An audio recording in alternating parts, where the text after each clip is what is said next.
అమెరికాలో 51వ రాష్ట్రంగా విలీనం అవ్వాలని కెనడాపై ఒత్తిడి చేస్తున్న అమెరికా అధ్యక్షుడు డొనాల్డ్ ట్రంప్ తాజాగా మరో ఆఫర్ ప్రకటించారు.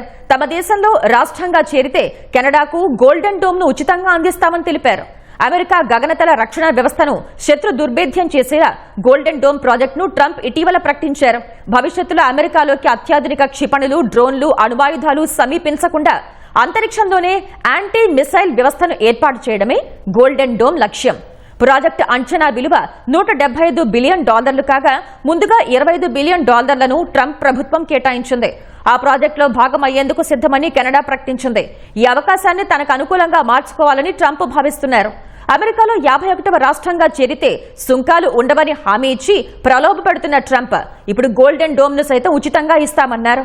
తన ప్రతిపాదన ఒప్పుకోకపోతే $61 బిలియన్ కెనడా చెల్లించాలని ట్రంప్ స్పష్టం చేశారు.